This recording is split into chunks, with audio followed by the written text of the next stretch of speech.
आज सरकार कहती थी उपलब्ध होगा, मैं कहता था डीएपी हो, पोटास हो, यूरिया हो, ये कंप्लीट हम 1500 रुपया में यहाँ लेकर 2200-2400 रुपया में नेपाल भेज देते और नेपाल की ब्लैक मार्केटिंग होती रही। सरकार इस पर रोक नहीं लगा पाई।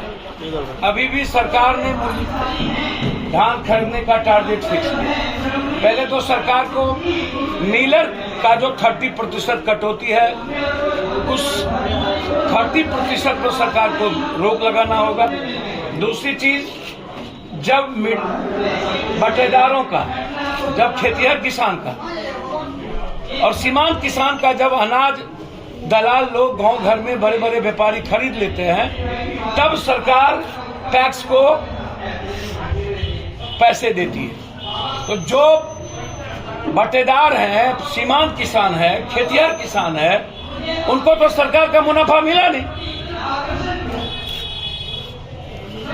वो तो वैसे भी मारे जाते हैं। कभी भी यदि तूफान आया, बाढ़ आया, सुखाड़ हो गई, खाद के चलते, बीज के चलते, तो उसका यदि सरकार कभी किसी को पैसे भी देती है तो वो जाता है खेत वाले को, बटेदार को तो जाता नहीं है। तो हमेशा बटेदार खेतिहर किसान मरता है। सरकार को चाहिए कि खेत में ही कटौती के वक्त किस तरह सरकार अपने एजेंसीज को, खासतौर पर कोऑपरेटिव को, सरकार को रिफॉर्म करना चाहिए। सरकार को किसान को लेकर के जो चीज करने की आवश्यकता है, जैसे जो सबसे पहले सरकार ने जो मंडी सिस्टम खत्म किया था बिहार में, मैं मंडी सिस्टम को लागू करने के साथ साथ हर ब्लॉक में 2 बड़ा,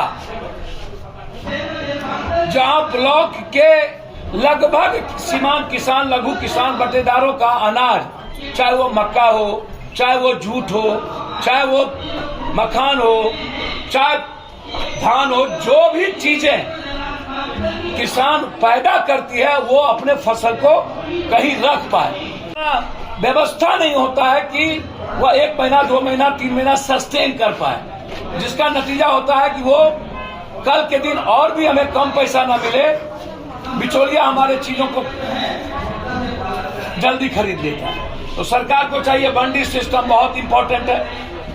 हम मांग करते हैं, यदि किसानों को आप जिंदा रखना चाहते हैं तो सिर्फ ऊपर से नहीं, आप किसान को खेती को उद्योग का दर्जा दे दीजिए, मंडी सिस्टम ले आइए, किसान को दाम लगाने की कीमत आप दे दीजिए कि जितनी लागत उसका 10% आप किसान तय कर ले, और बाजार को आप बाजार में मत दीजिए, बाजार सिस्टम को खत्म कर दीजिए। सरकार अनाज खरीदे और सरकार बाजार में बेचे,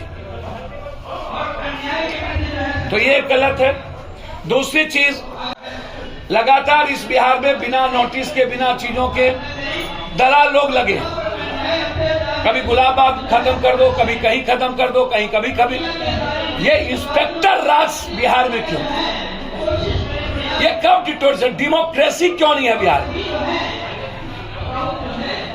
हम चुनाव प्रक्रिया से जाते हैं ना, लोकतंत्र को कौन चलाएगा? पीएम, सीएम या कलेक्टर या पदाधिकारी, दरोगा?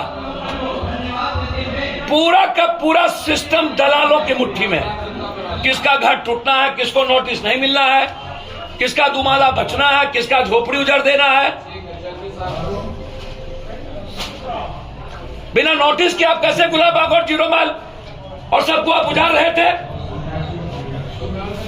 मुख्य कानून है क्या? हमने बात किया रेवेन्यू मिनिस्टर से, हमने कहा आखिर क्यों हाई कोर्ट के आदेश के बाद आप हाई कोर्ट का आदेश देखने को तैयार नहीं?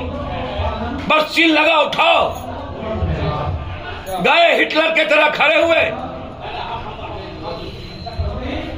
सारा कुकर में डूबा हुआ है पदाधिकारी, और उसके बाद वो और यहाँ के जनप्रतिनिधि मौत के तरह काम करते हैं। कहे भाई, औकात क्यों नहीं होती है इन इंस्पेक्टर राज के खिलाफ, इस गुंडे राज के खिलाफ बोलने के लिए? क्यों चुप है ये एमपी, एमएलए, मंत्री, जबकि खाद्य आपूर्ति मंत्री यहीं के हैं? एमपी का घर बगल में, उसके बाद तोड़ दिया पूरा का पूरा। एमएलए गुलाब बाग का फोड़ दिया, बस वोट लेने के लिए। बीजेपी के वोटर उसको बचाने वाला कोई नहीं। हम आगाह करते हैं यहां के नगर निगम के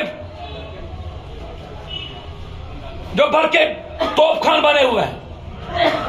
हम नीतीश जी, नरेंद्र मोदी, लालू जी नहीं हैं। आप संविधान और कानून के दायरे में काम करिए। आप हिटलर के तरह काम नहीं करिए। आप छेड़िए नहीं है, छेड़िएगा तो हम छोड़ेंगे भी नहीं।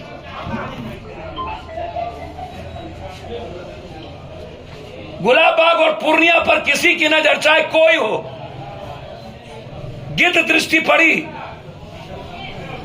तो हम आर पार युद्ध के लिए तैयार हो। और धर्म युद्ध में पप्पू यादव कभी चिंता नहीं करता। हम मरेंगे या रहेंगे, इंसान के बचाने में हमारी कोई कीमत नहीं है। कोई